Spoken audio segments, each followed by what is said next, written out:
So before I give the Lumix G9 II back, I thought I'd better come to where Micro Four Thirds is actually built for, the mountains. Micro Four Thirds cameras have been around for a long time now, and in that time they've come in and out of fashion. But with the recent release of some new models sporting the smaller sensor, and possibly more on the way, is now the time to get one. Well, there's a few things to consider. Let me show you what I mean. Picture number one. Done. Not the best one, but we're just getting warmed up. And we're still at the foot of the mountain, so there's still a long way to go. So why Micro Four Thirds then? Why have I brought a Micro Four Thirds camera to the mountains? Well, let's talk about some of the benefits of Micro Four Thirds. So the major benefit, the reason to buy a Micro Four Thirds camera, is that because it's got a smaller sensor, you can have significantly smaller lenses. Now, the actual bodies don't tend to be that small. This is exactly the same size as my full frame camera, the Lumix S5. In fact, it is the exact same body. The only difference is the sensor size. So you don't actually save that much weight on the body, barely measurable weight. But the lenses represent a huge weight saving, especially as you get to further focal lengths. There's a law of diminishing return. If you want to use longer focal lengths for like wildlife photography or distant landscape photography, then there is a massive weight saving to be made on the lenses. And saving weight means that climbing mountains is a lot easier. If you've ever lugged a full frame setup up a mountain, you'll know exactly what I'm talking about.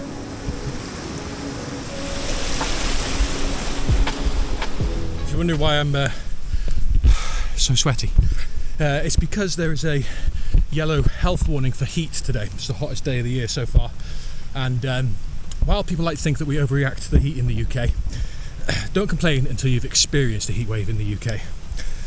Because although it may not be very high temperatures, you know, high 20s at most in this location, the humidity, it sort of hits different here. I've experienced 45 degrees Celsius weather in Cyprus just last year when they had those intense heat waves in Europe, and while they were pretty hot, they didn't feel almost as unbearable as the heat here.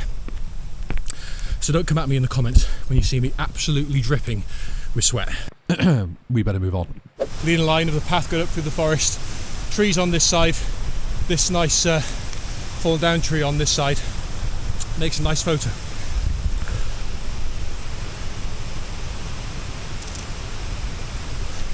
Photo number two.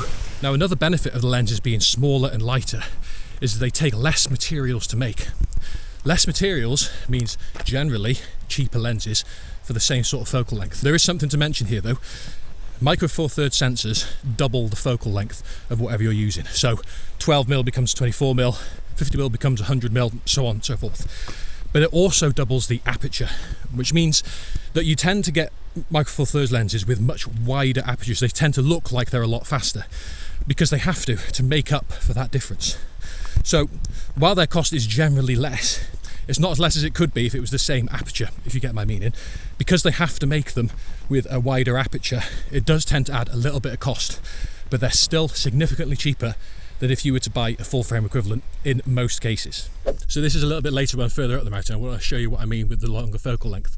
There's these song thrushes, I think that's what they are, that have been following me along because I must be near their nests. I'm still on the path, I'm not going to leave the path and disturb them, but they make sure I'm not going near their nest, which means there's some great opportunity for some bird photography. And this lens is 800mm of focal length, which means I can keep my distance from them, not disturb them overly, and still get a great picture of them. Now the light is too harsh now for bird photography. I should have been here like 2 hours ago for the best shots. But that is the major advantage of the Micro Four Thirds system, is that I can have an 800mm focal length and just carry it up a mountain without any trouble. It really is starting to tempt me, I'm going to be honest. And while we're on the subject of lenses, because Micro Four Thirds is an open format, it means that loads of manufacturers have made Micro Four Thirds lenses.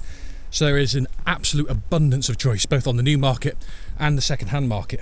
And with the addition of new Micro Four Thirds cameras, I think that a lot of manufacturers are going to look into making some more lenses again. So this could be a very good time to get into the Micro Four Thirds scene. So another benefit of Micro Four Thirds sensors is the hyperfocal distances. If you don't know what that is, basically that's how far something in front of you is before it's out of focus, before it's not acceptably sharp. Now, obviously, if you narrow down the aperture, it makes a big difference. I took that one at f11. But because of that, I know that front to back, even though I'm really close to this wall here, you can see, I know that's going to be sharp If you're a landscape photographer, that is a huge benefit. If you don't care about blurry foregrounds or blurry backgrounds, that is a massive bonus to Micro Four Thirds. You don't need very narrow apertures to get a good, sharp photo from front to back. Don't tell any Leica photographers that. All they care about is blurry backgrounds. By the way, I feel like I should probably mention that I'm climbing Cadair Idris, the second largest mountain in Wales. And it's my personal favourite mountain to climb in Wales for a couple of reasons. First of all, it is significantly harder to climb Cadair Idris than it is Snowdon.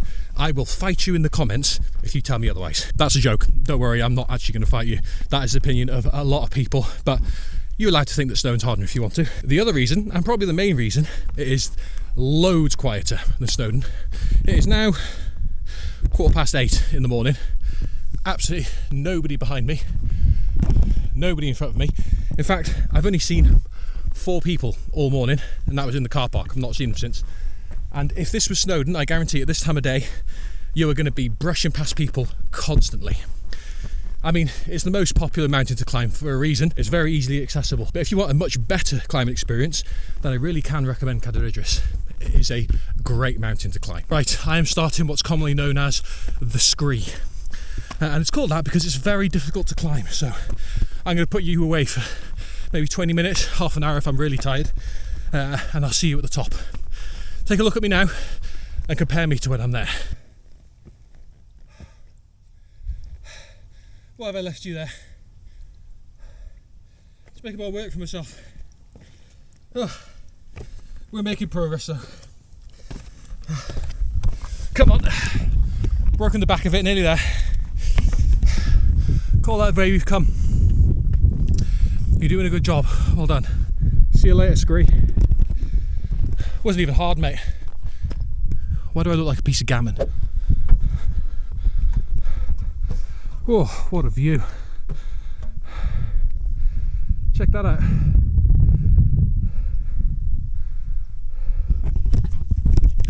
Not a bad place to get out of breath. So one of the great things about Cadair Idris, and possibly why it's the hardest mountain to climb in Wales, is that almost all of the elevation is in the first half of the walk. And because it's a bowl shape, the mountain, it used to be a glacier, all the elevation is straight up, and then you walk around the top of the crater to get to the summit.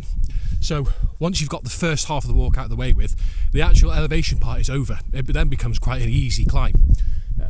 Only if you can get over that first bit though. Anyway, there's another benefit we need to talk about with Micro Four Thirds cameras.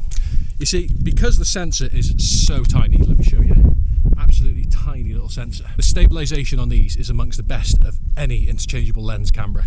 Honestly, you've noticed me not use my tripod at all on this because I really don't need to. Even at very low shutter speeds, you can get great handheld shots because the stabilization is just that good. If you own one of these, you probably don't even need to take a tripod with you unless you're doing very low light photography or long exposure photography. That's another weight saving you can make with a Micro Four Thirds sensor. So you might be thinking now then, if there's so many benefits to the Micro Four Thirds system, why isn't every photographer just using it? Well, as is true with most areas of life, there are drawbacks to this system that we need to talk about. Operation Weight Loss has begun. Delicious. So one of the major disadvantages is dynamic range. It's a bit of a double whammy here because first of all, there's a smaller sensor, so the megapixels are more compact. 25 megapixels on a small sensor is nothing compared to say 24 megapixels on a full frame sensor like you get in a lot of pro cameras. The pixels are much bigger, which means they have a much better dynamic range. Whereas on smaller sensors, that's not the case. Small pixels means they tend to struggle with dynamic range.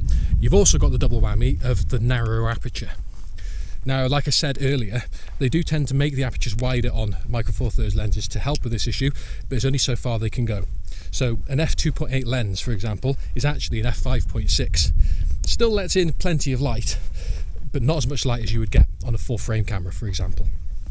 This is becoming less and less of an issue though, because sensor technology has come so far now that even with Micro Four Thirds sensors, comparable today to a few years ago on some full frame cameras, the dynamic range is really good.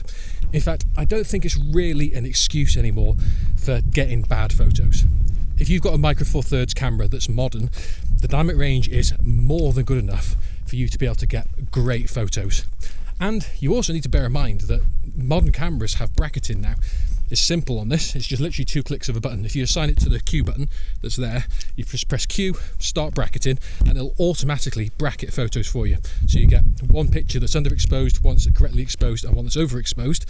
And what that means is you can combine them and you get great dynamic range anyway.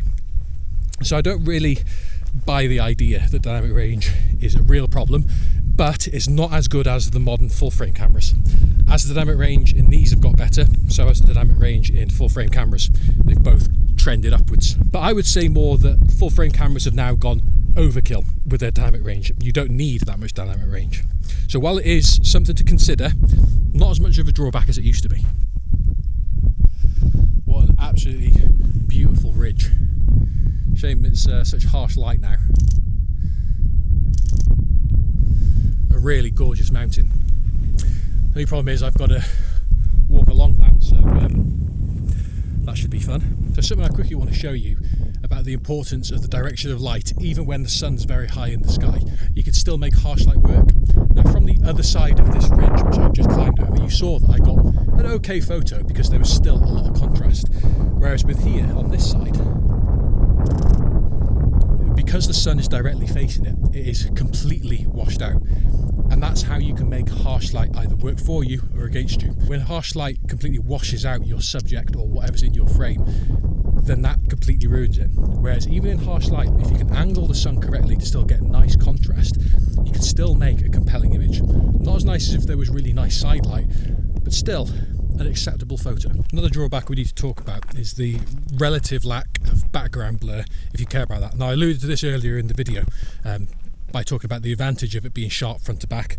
The opposite side of that coin is that if you like blurry backgrounds in your portrait photos or any other sort of photos, then that's a lot more difficult to achieve with a Micro Four Thirds sensor. Now it can be done, you can get very wide aperture lenses, but the effect is nowhere near as prominent as in full frame cameras or even APS-C cameras, for example. So if that's something that matters to you, that is something you do have to factor in. With all that being said, those things discussed, do I think it's time now to get into Micro Four Thirds? Well, quite frankly, I think that now is probably the best time it's ever been to get into Micro Four Thirds cameras. If you can live with the compromises, then the benefits are absolutely huge to Micro Four Thirds cameras, and they're only getting better and better. With the Lumix G9 II, which I've been using today, offerings from Olympus, and possibly more down the line from other manufacturers, I think we're entering a golden era for Micro Four Thirds, and if you get in there early, then you'll be ahead of the curve. I'm still yet to personally make my own mind up on whether I'm going to stick with a Micro Four Thirds camera. Remember, this one isn't mine, this is one I've just borrowed off Lumix to test. But the more I use this, the more the temptation's growing. Watch this space. I'll see you next time.